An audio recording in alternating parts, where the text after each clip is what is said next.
আসসালামু আলাইকুম। শীতের মধ্যে মচমচে চিকেন ফ্রাই খেতে কিন্তু অনেক বেশি মজা লাগে। আজকে মজার এবং মচমচে একটা চিকেন ফ্রাই তৈরি করব। আশা করছি আপনাদের সবার ভালো লাগবে। চিকেন ফ্রাইটা তৈরি করার জন্য আমি এখানে 13 পিস চিকেন নিয়েছি। আর এটা হচ্ছে পাকিস্তানি চিকেন, যেটা আমাদের দেশে সোনালী মুরগি বলে, সেই মুরগিটা আমি নিয়েছি। আর এইখানে আমি দেখতে পাচ্ছেন একটা মুরগিকে 8 পিস করে নিয়েছি।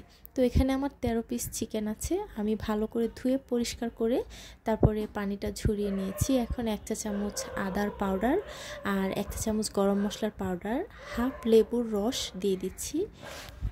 1 চা চামচ করে দিলাম মরিচের গুঁড়া, হলুদের গুঁড়া আর ধনিয়ার গুঁড়া। পরিমাণ মতো দিয়ে দিচ্ছি লবণ। আর এখানে আমি 1 টেবিল চামচ গুঁড়া দুধ দিয়ে দিলাম। যদি টক দই থাকে সেক্ষেত্রে 1 টেবিল চামচ টক দই দিয়ে দিতে হবে।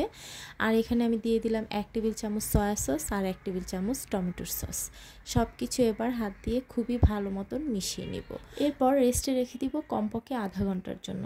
আর যদি হাতে সময় থাকে তাহলে আরও বেশি রেস্টে রাখলে এটা খেতে আরও বেশি টেস্টি হবে, ভিতরে একদম জুসি জুসি হবে। আধা ঘন্টা পরে আমি মাংসের মধ্যে দিয়ে দিব 2 চা চামচ কর্নফ্লাওয়ার আর 2 টেবিল চামচ বেসন এবং কর্নফ্লাওয়ার দেওয়ার পরে দেখতে পারবেন যে মিশ্রণটা একটু টাইট হয়ে গেছে। এবার এই মিশ্রণটার মধ্যে আমি কোনো রকম পানি ব্যবহার করব না। আমি একটা ডিম ফেটিয়ে তারপরে এখানে দিয়ে দিব। আর এই ডিমটা দিয়ে ভালো মতন আবারও মিশ্রণটাকে মিশিয়ে নেব। এরপর এখানে আমি সামান্য ফুড কালার দিয়ে দিব, যাতে দেখতে কালারটা সুন্দর হয়। ফুড কালারটা অপশনাল, একেবারেই আপনারা চাইলে এটাকে বাদ দিতে পারেন।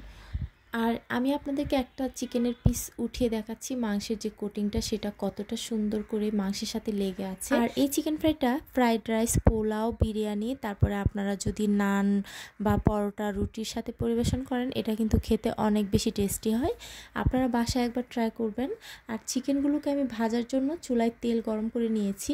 এরপর মিডিয়াম আঁচে এই চিকেনগুলোকে ভেজে নিতে হবে।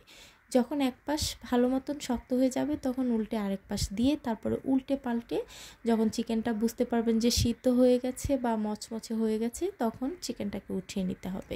এভাবে একবার ট্রাই করবেন, আশা করছি আপনাদেরও ভালো লাগবে। রেসিপি ভালো লাগলে একটা লাইক দিয়ে দিবেন, চ্যানেলটাকে সাবস্ক্রাইব করবেন, পেজটা ফলো করবেন। আজকে এ পর্যন্তই।